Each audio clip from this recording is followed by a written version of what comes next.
a mountain with more day. Why not? On the mountain. Yeah. Okay. Oh, is it recording? Is it? I think so. Is it recording? Yeah. What happened to 1, 2, 3 action or like a countdown? This thing's been loading. I've been rolling for a while now, so I'm working making a fire.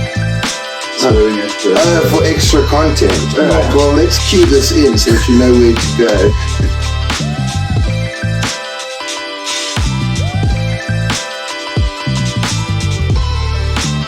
Okay, so what we're talking today is a difficult topic based in and around the program, which is a program on Netflix. If you haven't watched the program, it's something I think you should watch to get a good understanding of the way treatment was done. Yeah, it used to be, and what we're trying to overcome and what we're trying to change and what we're trying to create in Jahara. And the history that we're trying to probably overcome in more ways than one. I think, I know both me and you probably struggled to watch that program a little bit. Yeah, it wasn't easy to watch. It did remind me of my younger days. Yeah, and trying to understand what kind of trauma could have been caused, what kind of trauma was caused, did we contribute to any trauma? I think, it's been a long road for myself, and I know for you to get to a point of not operating in those old systems and the ways we were taught to operate. Yeah. And as I watch that, I remind myself all the time of like the conditioning we went through and the terminology used and the justifications used, which back in the day, from my perspective, was all well intended, but This is the thing, it's like, we can have a whole debate on intentions, and do I think that most people's intentions are good? The problem you have is I don't think that negates the result and the trauma in that result or getting to that result. Yeah. So, yeah, man. Yeah, like I said to you, I think this podcast / video could probably open up some old wounds of other people if they happen to watch it. And my hope is we can open up a bit of a discussion of people from the past, and was old treatment effective, and why was some people damaged from it, and why, and hopefully just get a little bit of input as to how the things changed specifically at Jahara, because I can't talk about too many other places. And for me, is there any lingering stuff still hanging in there that we need to really kind of take a look at? Yeah, and I think it all falls under the principles that we live by, which is accountability. And that's not accountability to a certain stage or till you've reached a certain level where you're now absolved from accountability. I think, as much as someone coming into a treatment center needs to be accountable for their actions and behavior, I think the people in the treatment center need to be accountable for their actions and behavior. And I think that's where it becomes quite a controversial and tricky subject, because, as we say, the intentions might be good, but the outcome can be detrimental and damaging.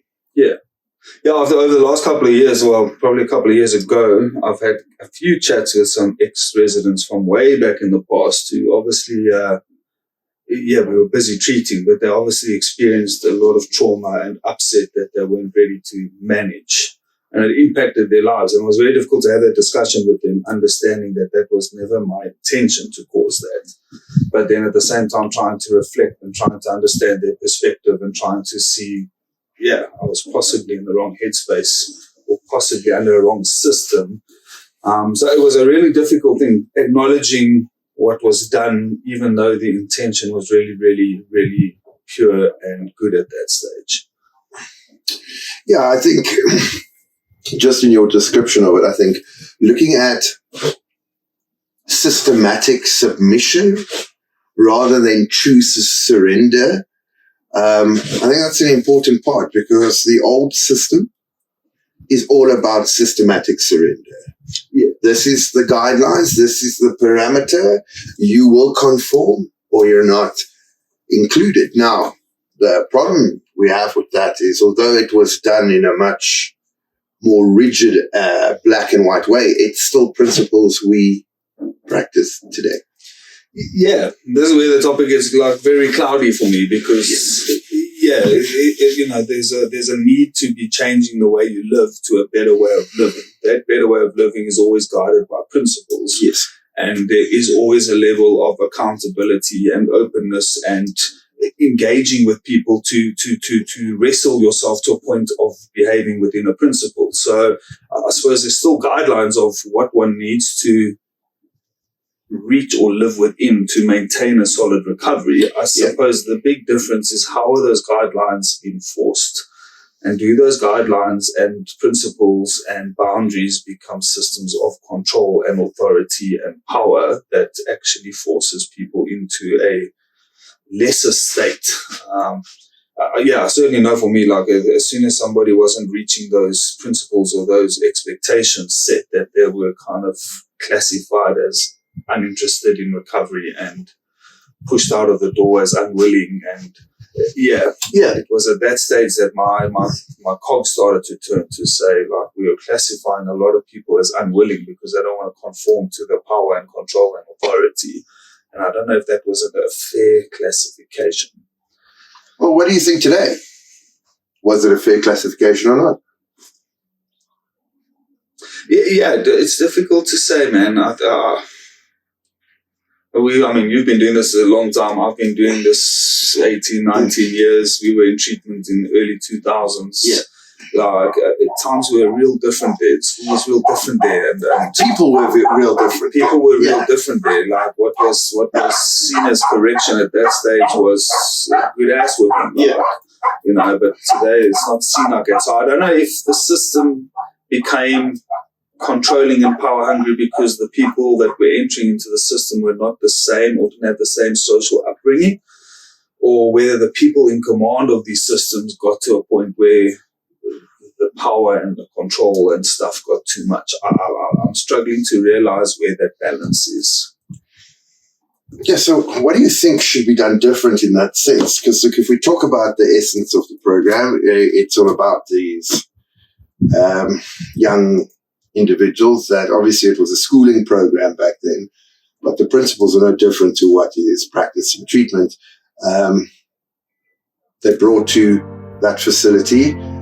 They walk to the front door of that facility and the doors are locked, and it sort of becomes this is the last point you can turn around. There's no turning around once you're in, and those doors are locked. And then from that point on, all information regarding that individual is controlled. Yeah.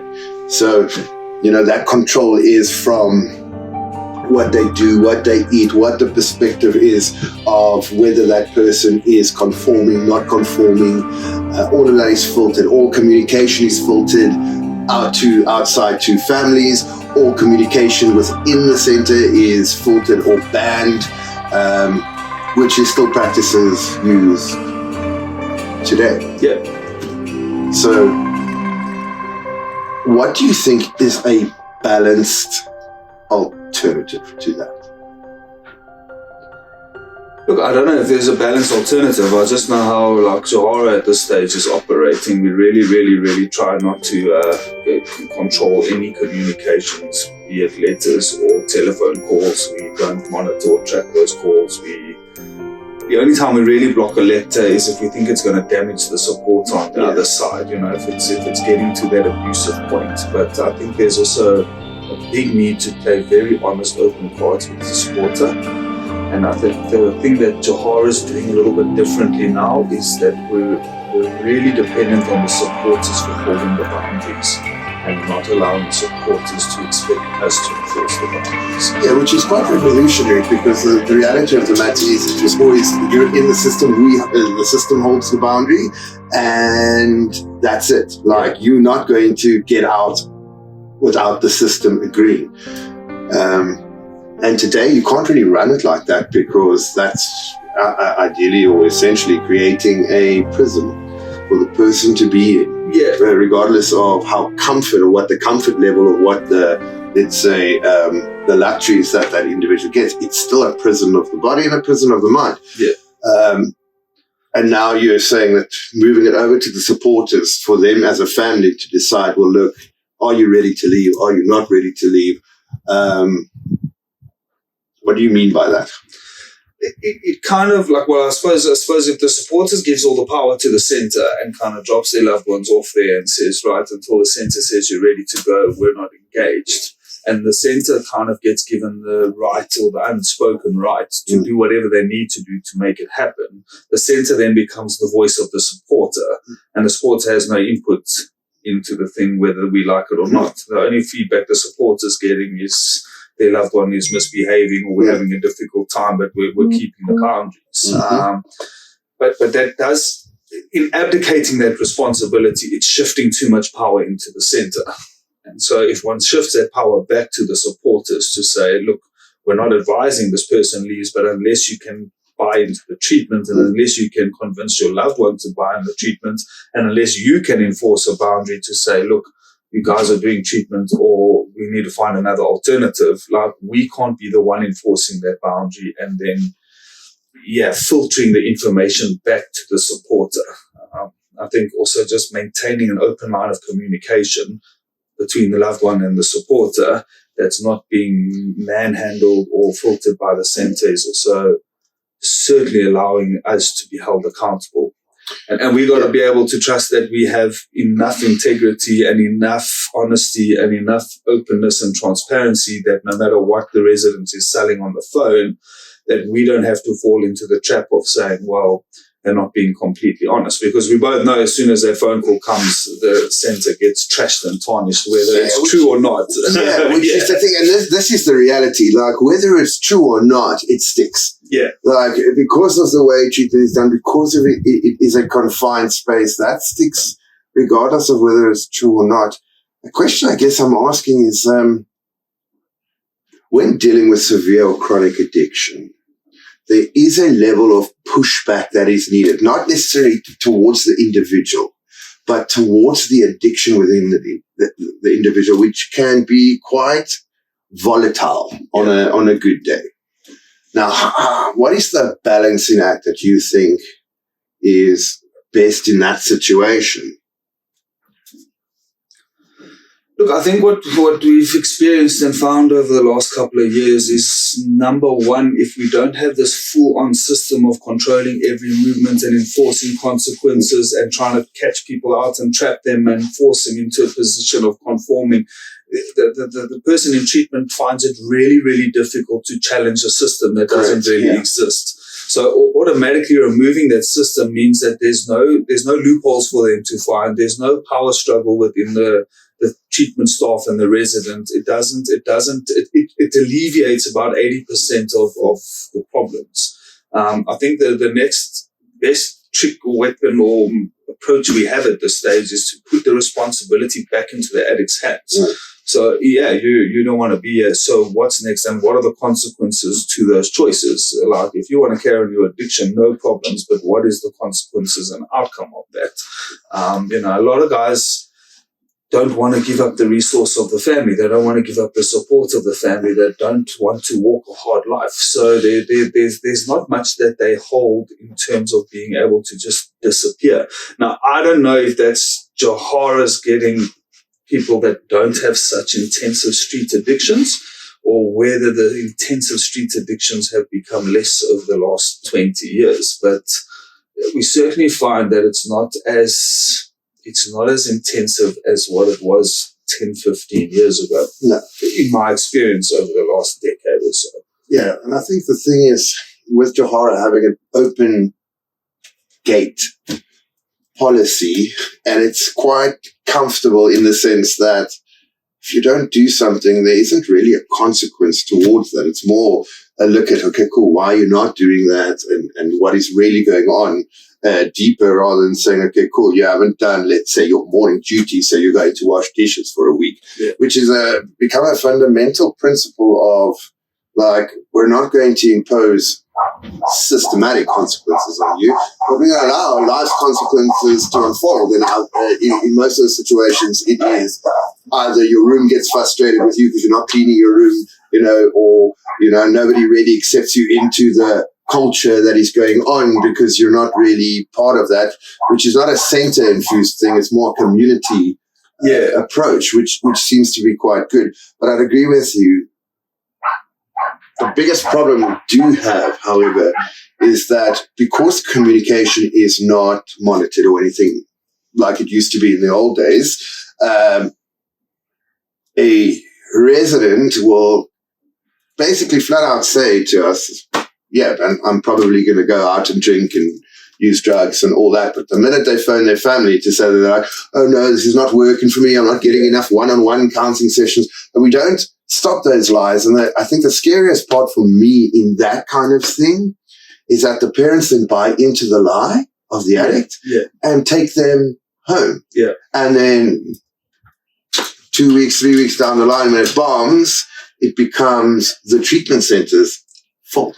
Yeah, it's inevitable. I mean, this is the nature of doing treatment and being an addiction counselor. You can go from the hero saving the day and somebody else's choices 5 minutes later using to becoming the absolute villain and the person to blame. It is certainly one of the drawbacks is the open lines of communication tarnish the view of the supporters towards the treatment center. Yeah. Again, it's very much probably important that one maintains a contact and an open line of contact and encourages the supporters to express when there's concerns. Yeah. But I have noticed, even over the last 12 months, is that the supporters are almost still taught or stuck in an old system. So the belief is if I'm honest about what my loved one's saying on the phone, that my loved one's going to get into trouble, which is just not the case. So one's got to understand from a supportive perspective that if we're being honest about what's being said over the phone or our concerns, if we're all playing honest cards, we have a therapeutic ability to actually get to the better destination or to understand what's actually at play. Yeah, like I wanted to go back to another point. Like, we don't punish. Sometimes we actually do the exact opposite. If the guy's not doing the duties, take him off duties, let somebody else do it. And, they don't know what to do with that. If he's not climbing out of bed in time, let him sleep, take him breakfast in bed, make him coffee at 10 o'clock. And, 2-3 days of being served like it's highly effective. Yeah. And they just can't actually tolerate it anymore. So, we just recently put somebody on a 10-day holiday and moved the TV into there. Yeah, we moved the TV into his room and DVD player with free. Bought him biltong and chips and the whole lot. And, he's come out of that and chosen to be the house captain and decided he wants to take responsibility and now step in to lead the community. So it's had a much better result than screaming and shouting and taking things away and, enforcing consequences and creating a defiance and creating a system. It's just sort of worked. And like me and like you, and like probably a lot of people we've worked with in the past, I don't think anybody would have ever thought that this approach could have worked. I think it's so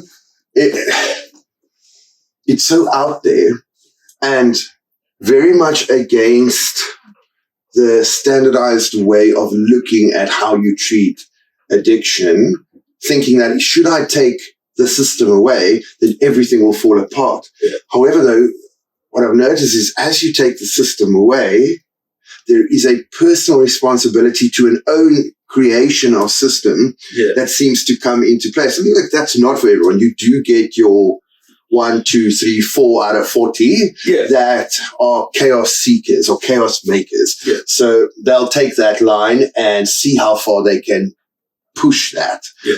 And I think many years ago, I was taught to look at the toolbox that we have. And, one of my main tools in my toolbox a long time ago was a sledgehammer. You just knock everything and bash defiance and challenge defiance. And, there was very little else available to me from a therapeutic perspective to achieve the same result. And I suppose developing those different therapeutic approaches with different characters becomes paramount to being able to continue effective treatment.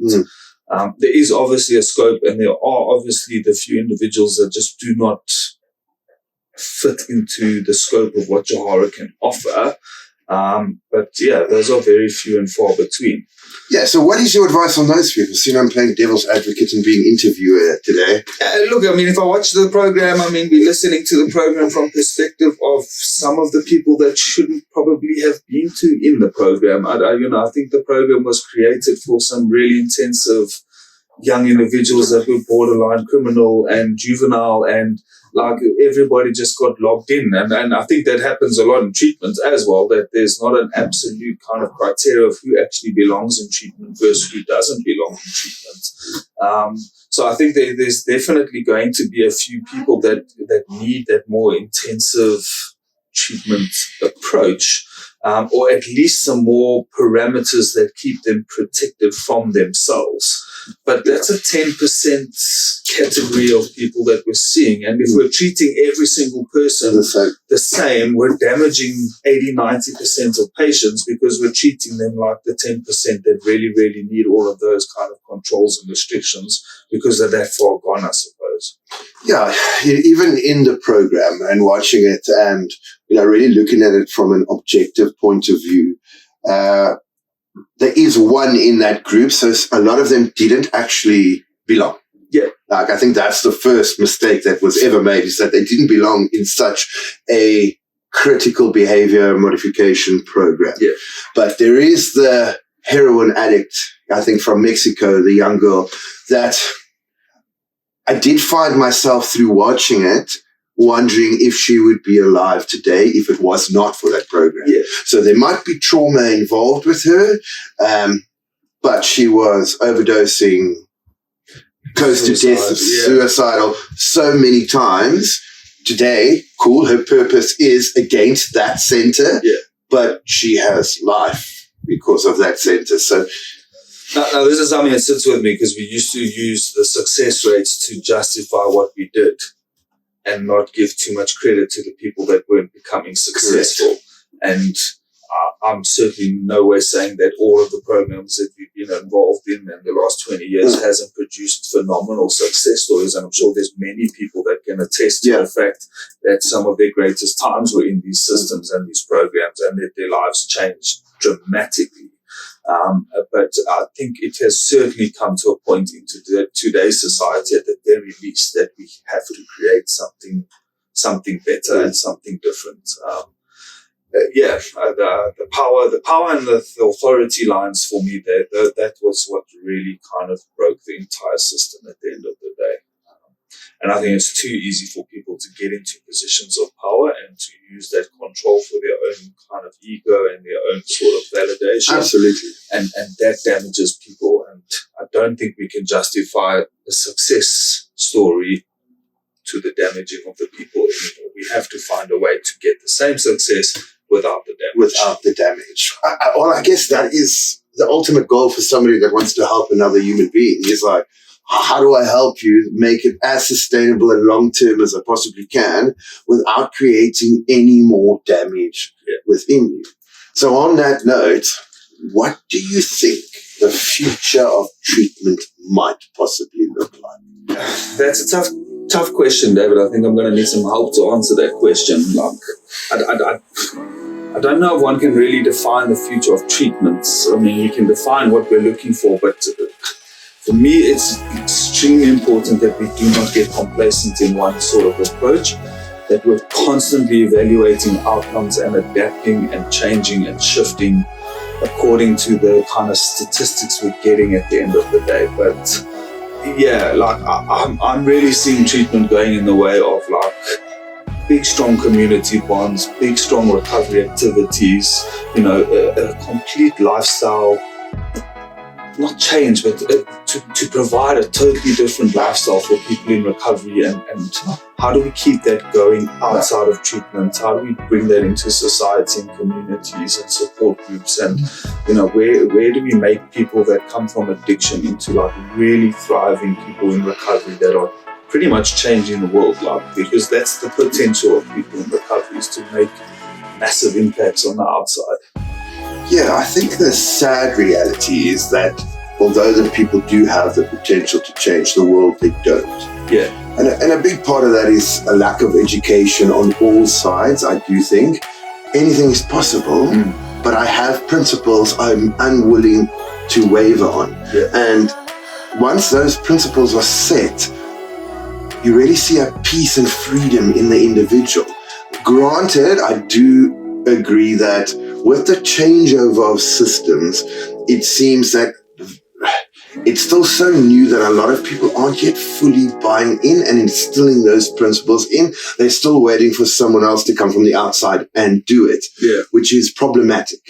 But for those that do, I do see that they just go from strength to strength, and they build and they build. And no matter what is thrown at them or what situation happens in their life, they have the ability, based on those principles, to calculate their way through it. Yeah. I think accountability and vulnerability is even more important from a organization perspective.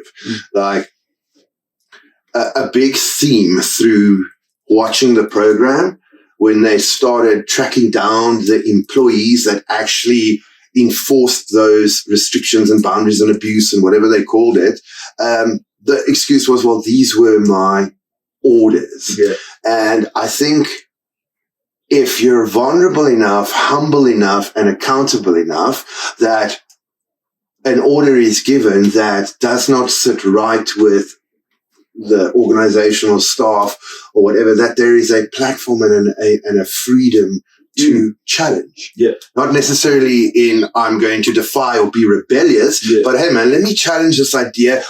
How can we find a different perspective or a different way to achieve the same result in a kinder, gentler manner? Yeah. And I think that is super important, I think, for what the future of treatment looks like. There, the days of the hierarchy of this is the boss, this is the lieutenant, this is, those days seem to be gone. Yeah, and rightfully so, because they're not needed anymore. No, there's no point. I know for me, going to work these days is totally different from back in the day when we almost went to war every day. Yeah. We went in to attack the addiction head on and get into confrontation and catch up the manipulation, and like it was a totally different way of engaging in treatment than what we've developed here, where we go to work to enjoy developing relationships and to enjoy watching people grow. Yeah, there's still confrontation from time to time, and we still bash heads from time to time, and like I know there's still lingering elements of it, not necessarily to say that it's completely wrong, but certainly something I'm continuously aware of. I think, starting this video is really opening ourselves up to that kind of feedback.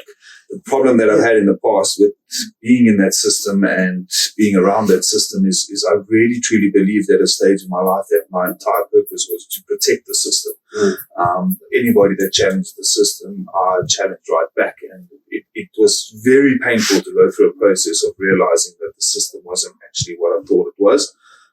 And so, taking feedback in positions of counseling and in positions of treatment, to take feedback from residents and sponsors is hurt. It hurts and it's difficult to hear. Yeah. But one has to have, I suppose, the recovery and humility and ability to actually listen and not just write it off because there's an addict telling you something. Yeah. But where treatment's going to from here is exciting, but probably a little unknown sort of path and journey we're on, I think. Right? Yeah, I think so. And I think that it's super important that we get to that place of just being like, I'm okay with trying a different approach. I'm okay with whatever I learned before not being applicable to today. But I think the key that what you said is if we can replace the system with purpose, the word purpose, and what that looks like in an individual's personality and identity. I feel like we're going to see, and we are seeing, longer sustainable results from that. It's the one tricky thing about, we run therapeutic treatment and we have spirituality intertwined in that, but the spirituality is not the forefront of the treatment. So, you start talking about the word purpose and you look at that, and I believe if someone can find their God-given purpose, they'll never look back. It's something they can run the rest of their life and find proper value. Yeah. But it's quite a tricky walking through a therapeutic process, guiding them spiritually into a place of purpose without them kind of putting their hands up and putting the defenses up and, just going the whole spiritual direction. So, yeah, I think that's something I still struggle to navigate, bringing the spirituality in subtly through the therapeutic process. Yeah, it is quite complex because these days, when you come from a religious perspective, people just shut down. Yeah. There's so many hurts, there's so many things, there's so many barriers that we're finding from a societal perspective and from our own life perspective, that there's this authoritarian still mindset to religion. But we know well that 99% of the programs require a spiritual awakening. Yeah. And that spiritual awakening defining in a better way that it has to become something that is not about self. Yeah. And if there can be something greater than self, then the selfishness of what our lives have been can start to be transformed into looking at the bigger picture, looking at not feeding myself, my ego, what I need, rather what do I need that can fit in with what the community, and I think community therapy is probably the most valuable treatment methodology that we have at the moment, and watching it organically grow is quite important. So, yeah. Yeah, look, I was going to say, probably one of the most painful realizations I came to was that a lot of the program or the programs we used to do was all intertwined with strict religious spiritual principles. Yeah. It was all pushed through the Bible. If I look at the program, where it kind of came from and how it stems down. I mean, that original program was based on the 12 steps, and they introduced attack therapy, and it was a very Christian thing. And those things, similar to what happened in South Africa, treatment centers just broke off from other centers and slightly changed things. But the values and the spiritual teachings and the famous Bible verses and everything else that went with it to justify what was being done kind of remained in the lingering background. Yeah. Yeah, I think a lot of people are very anti-spiritual, religious treatment centers and methodologies. They don't trust it. They don't trust the way it's used. And I think that's, for me, something that I'm very wary about in Jahara, is making sure that we're not trying to use the Bible to enforce our own agenda and trying to force that kind of submission from a hierarchical, biblical perspective, Very much that personal responsibility, personal relationship, personal understanding. Which is way more valuable and systematic than anything.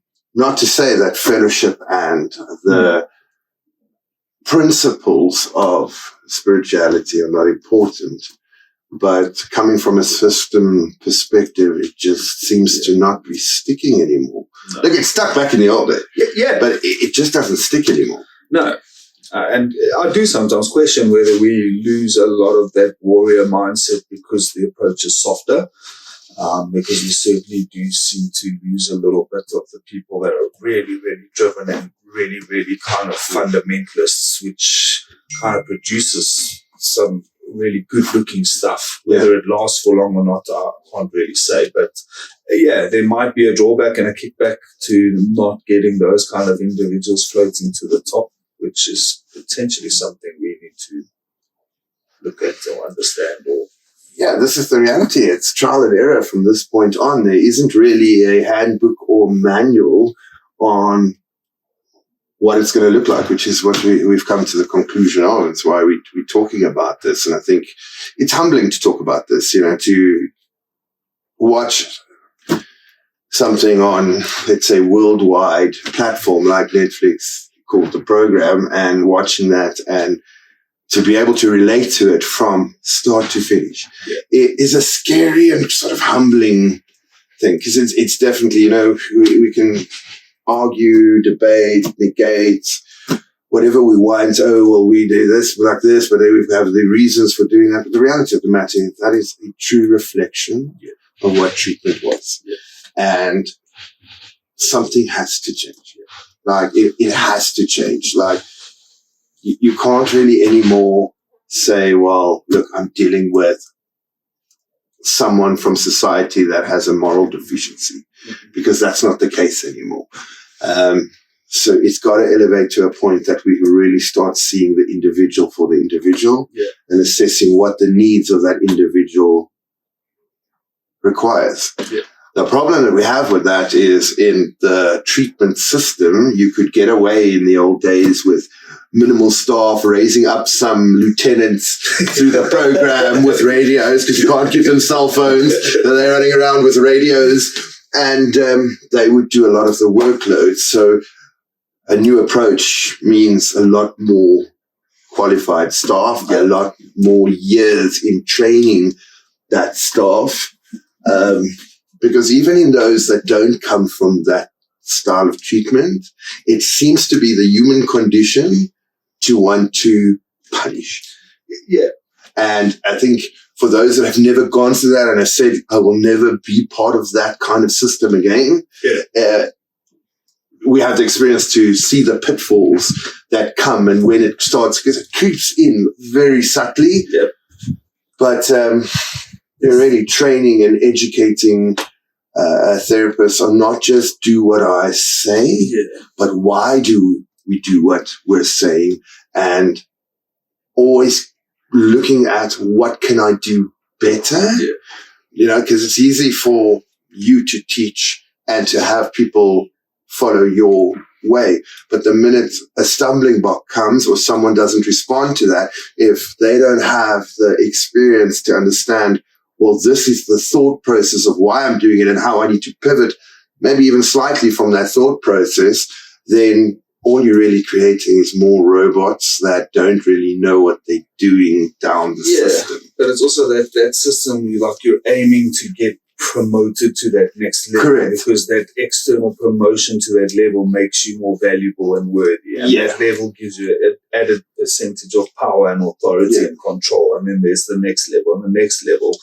And that promotion is almost, it's something that they're working towards, not working within themselves. Yeah, so the minute we've developed ourselves to that position, we don't need the promotion to carry that level of authority, and we're well developed to manage the responsibility that comes with those levels. Yeah, I think that's a good word. Responsibility. To be able to take responsibility for someone's life is quite a heavy, I don't know, mantle is probably the right word for people's lives, and looking forward to what that means, that what you're doing today with that individual has an impact of what he does in the future, what his future marriage or relationship look like, how he's going to treat people in that relationship, and it's a lot of weight. Yeah, and I think like we did in the training with the staff on this program the other day, like the consequence is also on the family system. And that's the extra level of responsibility. Sure, we're dealing with somebody in treatment that has a life-taking addiction, but if we get it wrong and we give the wrong feedback and we don't do our jobs correctly, that can have a long-lasting impact on the relationship between mother and son and father and son. You look at the program and the strain that's put on those parents and those family systems, which is really quite a sad thing. It's heartbreaking to see that, the individuals that were sent there with good intentions, that the sponsor, parent, whatever, felt that this is a really necessary intervention, caused a lifelong break between the relationship and any kind of growth that happened between those individuals and the family unit. And that's really a very sad reality to come to. So I think just towards the end of this, from my side, like one of the biggest priorities for Jahara and for me is we always maintain the relationship above all things. There's been very few people that have badly damaged relationships with Jahara, and for that I'm still sorry whatever happens. But to maintain relationships with people, whether they finish well or don't finish well, for me is way more important than anything else. Really, is to just make sure, and we see it. We've got a lot of people that are still in contact. They still come. And they're enjoyable. They do well. The other surprising thing for me was just looking at the people that still maintain a relatively positive change in their life, even if they don't finish. And they still maintain contact, and they still phone, and they're still grateful, and they're still like quite connected. Which we've had quite a few of, to be honest, like that haven't been able to wrap their mind about completion of the entire program, but have still gone on and have had fruit of what they've learned. And sure, they're still doing work on themselves, which is a standard thing for everyone, regardless of whether you finish treatment or not. Please don't get me wrong, I'm not advocating for not finishing treatment, but there are those that have gone on to still maintain that relationship. So I think final question for you then would be this new system. I know what my feeling is on it, but in all this, because we've spent, let's be honest, probably 2.5 years now on looking and redeveloping this system into something new for a different generation. How do we get that into other places, into other centers? Look, we've either got to drive it ourselves and open centers and, recreate it ourselves. Like, all we need willing people that really want to kind of join in what I think we're starting to define as a bit of a recovery movement. And to really, me and you, from day one, we've never had this as like it's our thing. We're competing and we don't want to share with anybody. It's never been a competition or a thing of anything. Like, we do a lot of training and going out there and trying to teach people, but it requires a lot of work to get the system in place. You know it from joining. I know it from joining. A lot of people that come into Jahara from other centers, it's a strong adjustment. It is an adjustment, You've got deep-seated beliefs and core values that you've been living by for 15 years, or that you've been taught and drilled into treatment center after treatment center, and now all of a sudden you've got to do the opposite of what your knee-jerk reaction is to do. So it really requires a big heart shift and a desire to say, hey, what are we doing? So, we'd love to get this thing out as much as we can. We have to do it all by ourselves, or whether people can jump in and say, hey, how do we expand this? How do we get it into halfway houses and support groups? And let's open conversations. Let's have chats. This video is going to do hopefully just that. Get some feedback, and I think you're spot on there. I think it's the same way through watching this, but it's also been an idea that we've had for a long time, is there's strong lines now that needs to be drawn between that old system and us, and there's strong lines that need to be drawn in the isolation or the island center, that this is my center, these are my people, and I don't associate with anyone else. I think gone are those days. I think we've really come into a time period where I think it's good to take hands with whoever is willing to take hands, where it doesn't matter what treatment center they're from, doesn't matter what demographic they serve or where they are. I think that's super important for, like, we're not going back to the old, and we're also not keeping it to ourselves. But there is a reality that the two systems don't work well together. They don't. Like, we can't teach somebody in a new system and then send them back into an old system. It just won't work. They'll get crushed. They go back 10 steps and it just becomes problematic. So, but I mean, this is a prayerful, spiritual walk we're on, man. And I think God's doing a lot in us and through Jahara. And the future's quite bright. It is bright. Whichever way this thing takes us is going to be an adventure, no matter what. Which is exciting, which is what we try and teach other people life is about. The exciting opportunities that you didn't see yesterday that just open up today. So I think in conclusion, I hope we've kind of spoken about some topics. If you haven't watched the program, please go and watch it. Please comment, please leave some questions, please talk about it so that we can learn and we can see what's happening out there. And if there's any ex-residents watching, if they can comment and just kind of look at the program and look at their experience and where can we improve and get better, from a treatment therapeutic perspective, that would be very, very cool. Huh? Absolutely. Thanks for listening to us old hags waddle on about nonsense again. Yeah. At least we're not breaking the speed limit this time. We'll I was driving or typing on the phone while on the highway. Yeah, there's no video evidence of that. Cool. Good.